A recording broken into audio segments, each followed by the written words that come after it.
and welcome to the Fragments of Silicon Reviews. 4 reviews up this week, the first of which is a game called Strangeland. So, if you're new to the channel, and you might be, we picked up some people, because of, as of this recording, Friday's interview. This is the game that we covered that wasn't House of the Dead remake. If you want to learn more about the creation process, go check out Wednesday's interview. That being said, Strangeland is a quote-unquote traditional point-and-click adventure game. I put that in quotes because that really only applies to the mechanics of the game. It's you point, you click, you solve various puzzles. Outside of that, there's very little traditional about it. You might be able to tell just from its art style.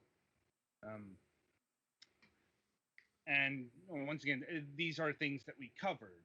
And in terms of a pure adventure game, this is on the easy side.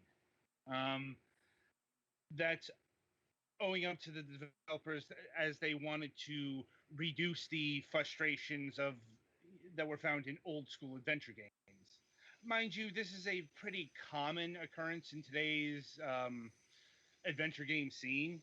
Like, I can't tell you the last time there was an adventure game that I played, that was made, say, within the last decade, maybe more. You're pretty unlikely these days to play a newly made adventure game and find one that has like 5 ways to kill yourself on the first 2 screens. Unless that's like the specific intention. Like, we covered an adventure game that actually did that, where death was kind of part of the joke. But no, it's like nobody really does the Sierra style, we will be deliberately obtuse to sell hint books kind of designed anymore. Granted, this game takes it a few steps further, as it has an internal hint line along the lines of Thimbleweed Park. That is to say, there's a payphone, you put coins in it, you dial 0, and you will get 3 levels of hints usually. Sometimes not. Like, there was sometimes when I was looking for a bit of direction and the hint line just flat out told me what to do. So not a perfect thing, but on the other hand, it was a nice anti-frustration feature for a pre-release adventure game. We actually got this before release. In fact, that's why we had the devs on the show this week to coincide with that. It's just we usually do reviews after release to not have to deal with embargoes, because we have a very specific review day, and that is Sundays. So it isn't always in alignment, but that's beside the point. Anyway, so basically there's no real way to get stuck in this game, a part of you not fully delineating the hints or whatever. Like there is a certain point where if you can't figure it out, it's more you than the game. That being said, this game doesn't have some of the other anti-frustration features of modern adventure games, probably because they didn't need them. Most notably, the pixel highlights. Well, I say they didn't need them. There was one point where it could have been used, but they wanted to reduce pixel hunts. So there's actually not a lot highlightable in each segment of the game. So what I'm getting at here is, while it's on the easy side of the adventure game, on the whole, it's still a legitimate adventure game. It's not a narrative experience that's being gussied up as a more traditional gaming thing. It's still closer to King's Quest than, say, Dear Escher. Though, that being... whatever. No, you made me picture a game where you're dealing with your psychological issues through MC Escher paintings. I mean, this game isn't far off. Yeah, yeah, you're not wrong. Now, like, let's be clear about this. It's, you know, it's granted the art inspiration is not Escher but Giger. Um, Mm-hmm.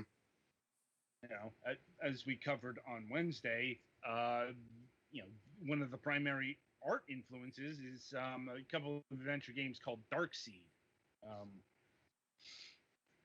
which has popped up on the show here and there. But yeah, it's like not too far from an Aliens movie in some of these screens. And it's definitely going to be the most striking thing about the game on the outset. Um, yeah, as far as content warnings, well, this is a very bleak game dealing with a lot of heavy subject matter, um, and like it does feature things like self harm and suicide, but um, it's all on a metaphorical plane, basically. You know, and I suppose that's another stumbling block to this game.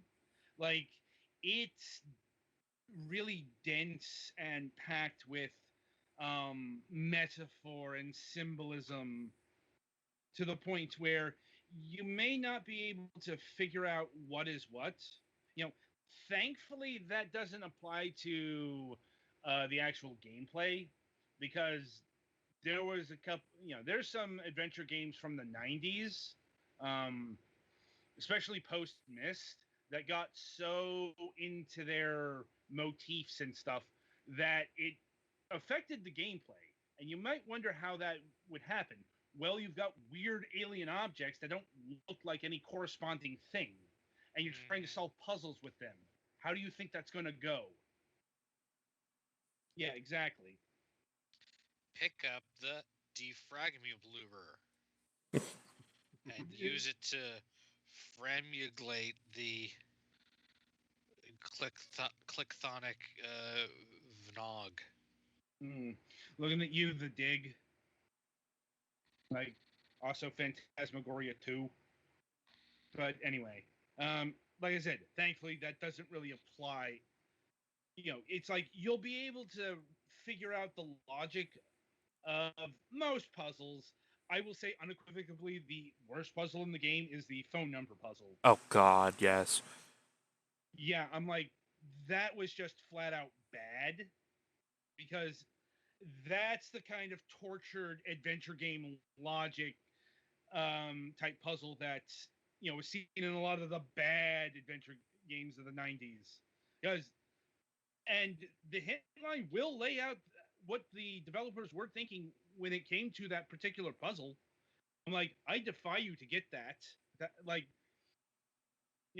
I suppose you will be busting out the pen and paper for that one, because it is by far the hardest puzzle. It's not the worst moon logic thing I've ever seen in an adventure game, but it's definitely a little too obscure for somebody to get naturally. Yeah, I mean, there are some hints pertaining to like the Raven and what I'm trying to remember the head's name. Murmur. Yeah, Murmur. There we go. And yeah, I was not getting that. Mainly it's sussing out the actual numbers. Like I said, the hint line will actually tell you the number and how you are supposed to get to that number. I'm like, yeah, that wasn't going to happen. This is a puzzle I was not going to naturally get. You might think because they give you like the first three numbers, it might be not that difficult.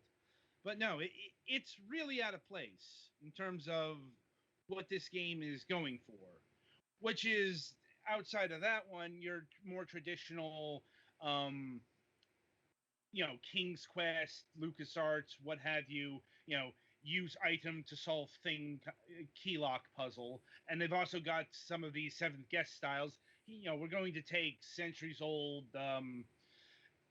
puzzles and gussy them up for our own purposes. The puzzle that's basically a glorified Lights Out comes to mind immediately. Don't know what that is. It's the puzzle where you click on a thing and a bunch of lights comes on, and you got to figure out how to turn on all the lights. And when you click the grid, it affects both the square you click on and also the adjacent ones. Yep. It is exactly that puzzle. I've seen it in other adventure games. I've seen it as its own game. So, like I said, it's not, it's the lesser used, but still fairly common adventure game trope. Like I said, on balance, the puzzles were fine. Nothing amazing, but I'm going to state right out, you're probably not going to want to play this game for its gameplay. And, didn't mention this in the interview, but because I get why they went with the traditional adventure game format, because that's their background. That's what they're steeped in. So they were going to make that. But honestly, I think this would have been better suited as an interactive experience of some kind. Because, the story and the setting and all of that stuff, that's the real meat here. Though as far as that goes, I'm not really sure where I land on this. Because on the one hand, it's a deeply intense and personal story about dealing with death and mourning loved ones. But here's my disconnect. I think everything was steeped a little too much in metaphor and symbolism, especially the characters. Because this game really lays down on ambiguity. The stranger, he may have done some bad things. It may have be all in his head. Indeed, the entire world is, is the stranger dead? Is he, is this all a mental trap? That's not clear, but that's less of my issue with the game. My issue is I just didn't know the stranger all that much. And what we did learn was unreliable.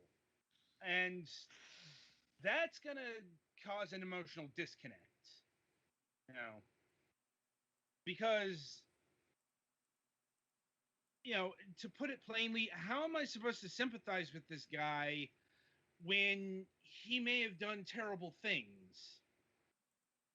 Like legitimately terrible things. That's kind of the danger of going this vague. Especially going down dark paths. Okay, yes, it could be entirely that the woman died of, say, a disease, and he's beating himself up because there was nothing he could do to save her. On the other hand, he might be feeling guilty for fucking stabbing her. This is the level we're working on here. And yeah, it's like I do think that was a detriment to the game as a whole, because this is an emotional journey, and if you're not listening to the emotions properly, that's a problem.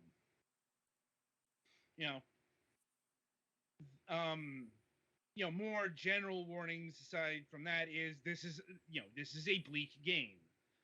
Even if you're fine with dark subject matter, keep in mind, until the very end of the game, it's unrelenting darkness. and it doesn't get better. I mean, once again, this is something that came up in the interview. It's darkest before the dawn. That really does apply here, and really only if you go for the best ending. Though I will tip the hat a bit and say the multiple ending scenario in this game is just literally an ending choice. You know, you don't have to do any additional work to get to the best ending, and it's pretty obvious which path you're supposed to take to get the best ending. I will give it that. Mm-hmm. Like, you know, and as far as the music goes, yeah, it's appropriately bleak and industrial. Maybe not the most memorable stuff, but you know, it's definitely working within the confines of everything else. Still not something I would really recommend purchasing independently. Now, in terms of purchase price, well, let's see. Yeah, the game is still on sale. It's got 40 hours left at time of recording. So the game does clock in at normal price $14.99. It's got a 10% discount, $13.49. Not too of a difference. I think the game is fine for $15. You know, given the limited confines initially, you might think this will end up being a short game. It's it's fairly long for a Wadget Eye published affair. It's much longer than the previous Wormwood Studios release, Primordia. I'd say this will take you about 8 hours to get through, and and once again mentioned in the interview, that's about the right amount of time to spend with this kind of game. It's you know, once again, it's just unrelenting sadness. And, you know, long term, you know, even if you're finding with the short term, this is the kind of thing that could get under your skin as well. Mm-hmm. You know, maybe not mine, but, you know, your mileage may vary. Also worth noting that, yes, the game does have an official soundtrack that is available for $3 or currently $2.69. Once again, I don't really recommend it outside, but you know, you do you. To each their own. Oh yeah, that's the case here. Like, it's not bad. It's just, you know, it's industrial mood lighting. Like, there's a reason why I don't listen to the Doom 64 soundtrack outside of Doom 64. Wait, like I know that that those kinds of ambient and industrial music soundscapes have their fans, but it's like it's not a mood piece I listen to outside of those games. Okay. Um, and yeah, one of the better releases of the year so far. Um, I wouldn't say it's the best adventure game we covered. I think that's still Hero U. Though we still got 6 months to go until the end of year stuff. So we'll see what shapes in that span of time. Anyway, so that'll about do it for Strangeland. Be sure to tune in after the break as Petty Fan will be reviewing Pink Man Plus.